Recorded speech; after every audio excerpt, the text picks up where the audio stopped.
Hello, everyone. Welcome to the MIF++ seminar. It's a great pleasure to introduce Alexander Wlodawer from National Cancer Institute in the US. And Alex will talk how not to publish structural results. Over to you, Alex, please. Okay, so I looked at the titles of your seminars and they were quite serious. So this one will not be terribly serious. And there will not be any very deep scientific insights in it, but it will be much more practical. Now, I've been working in structural biology for more than half a century. And also I have been very much involved in publications for quite a few years. So I have, of course, collected by now lots of examples which show what should not necessarily be done if you want to have a nice publication. So let me... Okay. So let's get started by saying the obvious. If you work in structural biology, things are not necessarily always what they seem to be. And this is, of course, a really classic example, Calibrandin's description of the structure of Rubisco from David Eisenberg's lab, which traced the molecule correctly, except that in the opposite direction. And at that time, it was still possible to do it. And it's a statement, one of these models is clearly wrong, was a very strong statement, but it was absolutely true statement. And of course, we're talking about one of the most accomplished structural biology laboratories in the world. So, you know, you can see that mistakes happen. Now, here is another example of a mistake. And unfortunately, that was our own structure of L-asparaginase, which we rushed to publication in 1988. And at the end, it turned out that we didn't do as badly as David Eisenberg has done, because only 2/3 of the model was traced backwards.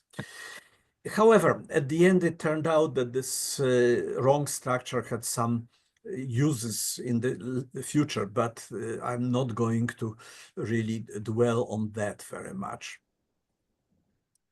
Now, here is a problem that has been bugging us for many years, and that is, what does it mean if you find in PDB structures to be published? Now, to be published usually means never to be published. And here is an example of the structure. And here you see, yes, on the left, you see the original maps. When you have the coordinates and structure factors in the PDB, it is possible to calculate a map that should have been seen by the depositors. And it is a tradition that you always put negative density in red for the difference map. That means the parts which are not described by the model, positive density in green, and the 2FO minus FC density, which is based on the phases of the model in blue. And as you can see here, there is lots of red, and this was supposed to be a mercury derivative. Now, the mercury seems to be in the very red density. You can also see some parts of the structures where clearly something is missing. Now, there is a site called PDB redo, which automatically re-refines all the structures. And Here you can see the results of PDB redo. It hasn't done very much. It kept everything more or less the same, improved a little bit, let's say, this histidine, but has not really done that much, and has certainly not improved the side chain, which was not there. And then by the time we have done it by hand and re-refined, everything seems to be working just fine. So this is an example that doing things by hand really helps, and looking at a particular structure carefully. And here you can see, for example, what happened when the people who did the who deposited, and again, it's an old deposit and still to be published, forgot some part of the structure. So you can see here that they put a number of water molecules in the density, and PDB redo has done absolutely nothing about it, but rather easily we could add the missing part of the chain, and things have improved. Now, here you can see what happens when the authors start imagining things. So here you see the ligand, and this ligand clearly is not what it says. It's most obviously just a water molecule, and you would think, why would people do such a thing? And I don't know. Unfortunately, that was our own structure. And clearly, I have not looked at this place carefully enough. So, yes, I could only blame the senior author of this paper. Now, here you can see what happens when people do something even at very high resolution. 1.4 angstrom is considered to be really a high resolution. And if you look at these two models from, it's the same structure in two different PDB data sets. They look almost the same, except that there is this asparagine. And if you look at the temperature factors at the ADPs in this structure, they are basically identical for the oxygen and for the nitrogen. Well, in that structure, there is a huge difference because, of course, this is not a nitrogen, this is oxygen, this is nitrogen. And that is just an example of carelessness. Alex, could I ask here? Yes. Yeah, because we are still learning this subject. Did you say temperature factors with numbers at the Yes. endpoints? Could you briefly explain to us? Yes.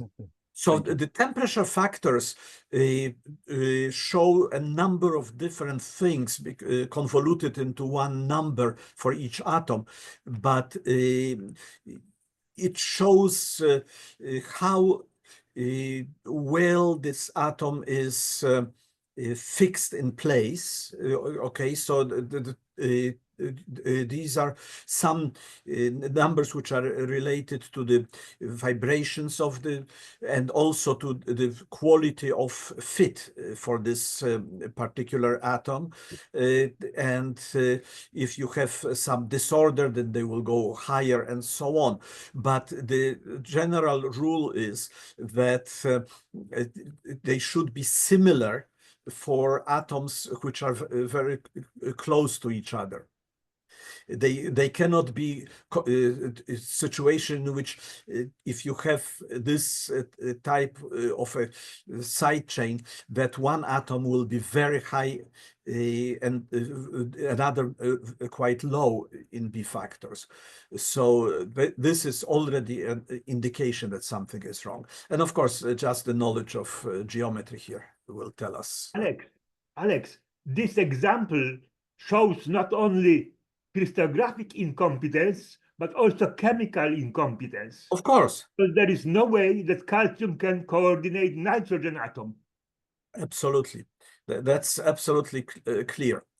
But the point that I tried to make is that even without knowledge of chemistry, we see that something is not right. Knowledge of chemistry helps a lot. But I want to rectify on Zbyszek's comment. Nitrogen can coordinate, but not amide nitrogen. Okay. You corrected him and me. Good. Okay, now, here is an example of structure at half an angstrom resolution, which shows some of the atoms with occupancies more than 1. Now, when I was in the army, I was told that under battle conditions, cosine can go above 1, but that was only in the army. Occupancy going above 1 is meaningless. Now, I know how that happens because you let the occupancies refine, and in some cases, for example, when I was working on neutron diffraction, it made sense to let occupancies go above 1 because it improved the phases, as long as you didn't take it as something real. Okay, it was just trying to spread noise around. But you should never let it stay in the deposited coordinates because there aren't any occupancies above 1.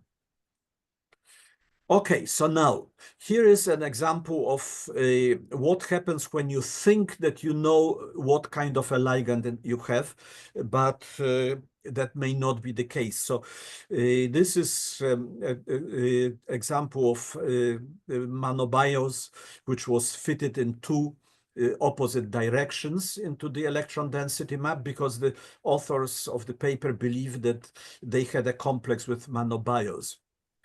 But no, they had complex with trehalose. They must have confused labels on their sugars. And you can see that trehalose fits the map perfectly well, while this was a very tenuous fit. Okay, so sometimes when you think that you know what it is that you have in this mixture, don't always believe it. Another example. This was a structure of an enzyme which was supposed to bind glutamine. And here is the original map. And on the left, and you can see that there is quite a lot of density. They put a couple of water molecules. They did not explain that positive density. They didn't explain the negative density. And the omit map is showing that this is absolutely true, that there is extra density. And then, of course, we fitted Hippies molecule in there. And this is a perfect fit.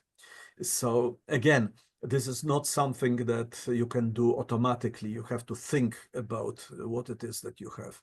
I want to add that Hippies is a molecule from the buffer. It's a molecule from the buffer. And if you looked at what was in the mixture, you could see that it was there. So it's, you know, not a bad idea to put it in. Now here you can see what happens when, hold on a second, let me just put this, okay. Yeah, what happens when the bees are not refined properly. And actually I don't exactly even know what happened because here is a molecule of aspirin in the structure. By the time the B factors were refined, there is nothing really in the structure, not even at the noise level. If we reverse the colors, and we find that it fits quite well, but of course it fits to the negative density.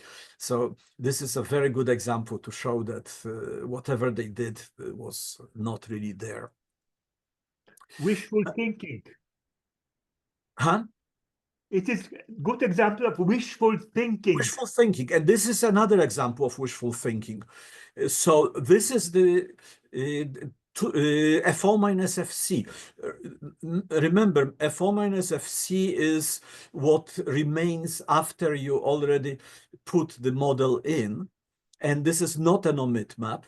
And you can show that anything can be fitted into this density. So this particular fit of the part of the chain to the density has really absolutely nothing to do with reality. This is really wishful thinking. And you can see here, for example, that according to the PDB, you can find that the fit of side chains to the density is much worse than the average. So that's not a good indication for this structure. Now, that's for crystal structures. Now, for cryo-EM, there is even more wishful thinking. So, for example, this is the map. This is the fit of the model to the map, and it is also to be published. And I would say that it is very optimistic. Now, in cryo-EM, quite often what happens is that you drop the existing structure, and then you find that some parts of it really will not be shown. And you may more or less show where the molecule is, but not the exact details. And I have run into it myself quite a lot. So that's what we will have to remember when you think about cryo-EM structures in the future. Okay, hold on a second. I need to, yes. Now, this is clearly something that is not right. You have these two nitrogens facing each other, and that is not a possible protonation state. So here it's something for Zbyszek. This requires a little bit of thinking about the chemistry of the thing. So clearly that is not the correct structure. And the only thing I can say is that either this nitrogen is unprotonated or I mean that's probably the most likely solution of what is going on in here. And that if you can see that this is a very high resolution structure. Alex, also for non-chemists, could you briefly explain the words protonated or unprotonated? I mean,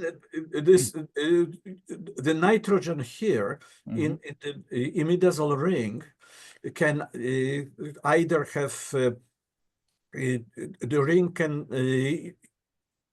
okay, how do I best explain it? This nitrogen can have a proton on it, or it has a double bond within the ring. Okay, so and that is something that depending on pH and on the environment happens on imidazole rings. Okay, so you can this nitrogen can be either protonated, that means has a hydrogen located on it, as it is on this model which you see, or instead it may have the lone pair of electrons. And if it has a lone pair of electrons, it can be engaged in hydrogen bond with its companion hydrogen on the other side. You see? So yes. Again, this is a question of chemistry. And it's a much better description than what I was trying to say. So. And this ring here in imidazole, in neutral state, it has two nitrogen atoms, of which one is protonated. It means at one only is at this gray hydrogen atom. The other is unprotonated. But you can protonate it when you lower the pH and you add acid.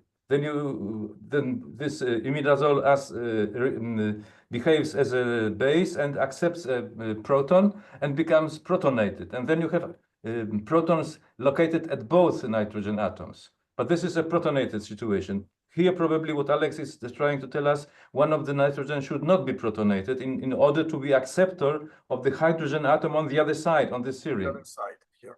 Mariusz, it is good to say that protonated means hydrogen located there. Yes, yes. Proton is after all is a hydrogen, right? Without an electron. Yes. Yes. Okay. I see. So protonated with an extra proton from hydrogen atom. Yes. Okay, thank you. So now this is a kind of a funny thing that I just stumbled on.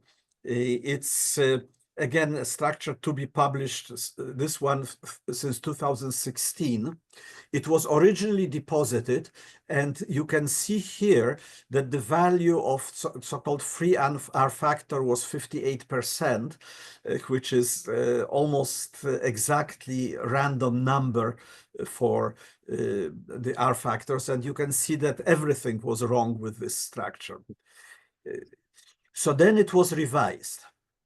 And it was revised, and here is the first revision. And since it was a major revision, it got the new PDB code. And you can see that it is now revised, and it looks a little bit better, and not exactly very good. But then the author decided to revise it again. And since it was another major revision, it got another PDB code. And if anything, R3 went even a little bit higher than before. So you start wondering, so what was the purpose of that type of work? And of course, we don't know, because it was not published. So the details are only what you can read in the PDB file. Now, water molecules. All the proteins are crystallized from water solutions, with very, very few exceptions. So water is always around, which means that some of water molecules will be bound, and they better be modeled. Now, here is a structure which was described in the literature on the nature of a glassy state of matter in a hydrated protein relation to protein function. So that was describing a hydrated protein, and yet there were no waters in the model deposited in the PDB. Somewhere they were lost, okay? So this is, of course, an old structure, and we have just published a paper describing this type of problems. But the lack of waters is an indication that something is not exactly right. Here again, you have a much lower resolution structure, but 2.2 angstrom is not really low resolution, and you can see that there is lots of green density, which, as I said, is the density which should have something in, and quite a few of these densities would fit a water molecule quite perfectly. For some reasons, it was not there. Now, it can be worse, because this is an example of a structure in which waters are present, but they are present in red density, which means that they are really not there. Now, this structure is very, very suspicious for a variety of reasons. And I don't really want to say that it was highly manipulated by the authors, but at least to this audience, I can say that that's my suspicion. But anyway, you can see that each of those water molecules is definitely not there. But what does it mean if it's not there? And some waters should be there, and there are, I believe, something like 19 waters in that particular structure, and all of them in the red density. I think that something went quite wrong when they were massaging their data. Now, here you can see what happens when the authors decide to just drown the protein. Lots and lots of waters, and a few of them seem to be sitting in fairly reasonable density. Most of them seem to be sitting somewhere in the outer field. And this is, again, structure at better than 2 angstrom resolution. So these waters should really not be there, because they don't do anything good. Now, when you submit the structures to the PDB, you should try to read what you get back in the file which comes back to you. So this is a 1.5 angstrom structure. Number of reflections is 117,000. But what they claim is that the number of free reflections, which usually defaults, if you do just a default, it will be 5%. If you want to think about it properly, about 1,000 reflections is probably enough. You know, here maybe I would go to 2,000. Clearly 97,000 free reflections would not leave very much for the refinement. So obviously this number is wrong. Also in the highest resolution bin, there are no free reflections. So something was really quite wrong, and the authors simply did not look at what they deposited. It's not unusual. Alex, just as an explanation, our free reflections are excluded from the refinement, are actually excluded from the structure determination, and they are just used for checking if your refinement is doing well, but they are not used for the refinement. In this case, it would mean that almost all the reflections were excluded from the experimental data were excluded from the refinement. Very funny situation. Yes, so that is just a clear mistake here. Okay, now here is from the paper, data collection, refinement statistics. So unit cell, it's a trigonal space group. Beta equals 1. Now, what does that mean? We know that in trigonal space group, beta angle would be 120 degrees. So that does not make any sense, and something was missing. But now, the space group does not make sense also. The space group symbol is wrong. Yeah, there is no P3 sub 1 to 1. There is that is a wrong symbol for the space group. Now here you can see a tetragonal space group with beta of 90.7. Now that is exceedingly unlikely, because in the tetragonal space group beta is exactly 90 degrees. Okay, so and that was in the manuscript. Okay, so that is something that I pulled as an editor. Okay, again, the space group cannot have this 1 in the last index. in the last, yes, there is P4 sub 1 to sub 1 2, but not to sub 1 to sub 1. That's absolutely correct. Now, here is a funny example. So it says that the completeness is too low. That said the reviewer, and you know, whether 85% is too low, I could argue. That's so. The response was that the original data set was twinned, and when they detwinned it, the completeness went to 96%. So here, my answer to the authors was that I'm not sure how detwinning would increase the completeness of data. And then the answer was that it clearly was not this case, and then when they fixed the bosaicity, the completeness was done. So that was an example of just the lack of crystallographic knowledge on the part of the authors. Now, what I said here is that the angles should be entered as 90 degrees if they are 90 degrees. Okay, look at the answer. The angles are experimental measurements and not theoretical values. So there should be precision and errors in the measurements. And that's why they put the angles at 90.00. Now, in this particular case, if space group P4, the angles are exactly 90, and there is no measurement error.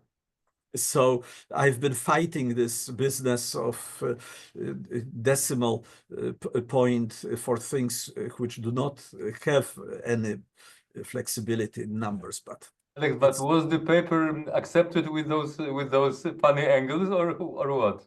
it was accepted at the end. They fixed it. Yeah. And they fixed it. Okay. Yeah. So one thing for the authors, do not reply to all because the editor may get it. So here you see what the author said. We had only crystallographers at reviewers apparently, though the manuscript more complex and small. Yeah, but the fact that is absolutely not true. So if you want my help, the rebuttal letter, just let me know. So that was not meant for me, but I read it and I was chuckling a little bit about what the authors were really doing. Now, consistency of numbers. Okay, again, this is from a manuscript. So you see the unique reflections in this particular case, in the refinement, 21,000 in the native data set. In selenomethionine, it was almost twice that. That's because the so-called bifoot pairs are separated, so there may be those numbers make still some sense. However, by the time they started refinement and you found that the number of unique reflections was 41,000, which is more than either of these two numbers. And note that this is to 2.25 angstrom only. Yes, something is very wrong in here. More or less. Moreover, more than 6,000 free reflections are not necessary. Absolutely. That is absolutely not, but I don't believe either of these numbers anyway. So here, I think in that case, actually, the reflections in the refinement might be actually bifoot separated, and in the report of the unique reflections, they might be combined. Yeah, but still, I don't see how the number of reflections in the refinement can be larger. Also, I think that it's a very inflated number. I think that they didn't really mean at inflation. Should be inflection. Yes, you know, just shows you a little bit about the how careful the authors were. So again, here we have all sorts of problems if you start looking at the numbers, but just not worth even looking at it. Okay, so now you come to the titles of papers. And at least in the journal that is my favorite journal, but not Mariusz's favorite journal, namely the FEBS journal, one of the things that is asked of the editors is, can the title be improved? And can we suggest to the authors how to improve the title? But sometimes I give up. Now, so look at this title. Now, what does it mean, virulent L-asparaginase? I heard about virulent organisms. I never heard of virulent enzymes. But the authors obviously did. And the morphine model of allosterism, I mean, this title requires a little bit of thinking. Is it the final title on the printed page? Yes, yes, this is the published one. So where was the editor? That was not our journal. That was, if I remember correctly, Frontiers journal. I see. That was a published title. Eugenol derivatives prospectively inhibit asparaginase, a heady target protein. Okay, now you tell me what's the meaning of that particular title. As you can see, this is a final published title and not so long ago, 2018. Okay, and this is by this little-known publisher called Elsevier, which is, as far as I know, the most profitable company in the universe, I think. So they clearly did not pay much attention. Now here, I also, you have a published title, Engineering for Spontaneous Formation of Calcium Phosphate Bio-Inspired Microreactors. That's a mouthful. Okay, now here it's a question of logic. Novel mutant asparaginase to reduction of the glutaminase activity in treatment of acute lymphoblastic leukemia by molecular dynamic simulations. So are we treating leukemia by molecular dynamic simulation and QMM studies, or what are we doing? Again, you see it's a published structure, a published paper in Elsevier journal. You see that all of these are asparaginase because we wrote a review summarizing all of the structural papers on asparaginase, and we managed to find quite a lot of funny stuff in there.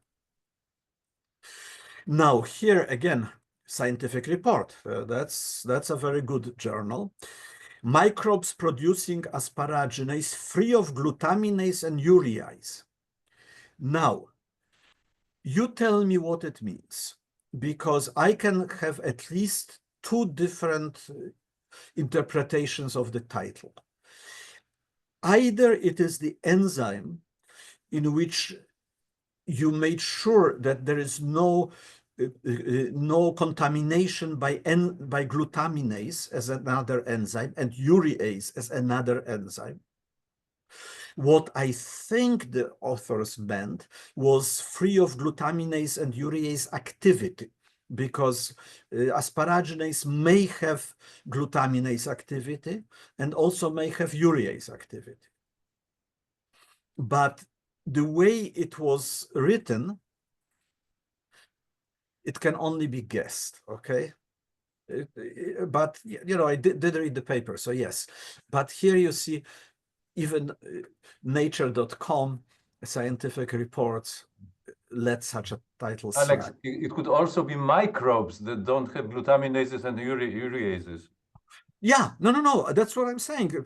That maybe microbe doesn't have them, maybe Asparaginase doesn't have contamination or... But the title doesn't tell us what it is, and the title should really tell us what it's all about. Now, it is usually helpful if you remember what journal you send the paper. So here is a paper which I handled for Feb's journal, and they won't submit it to JBC.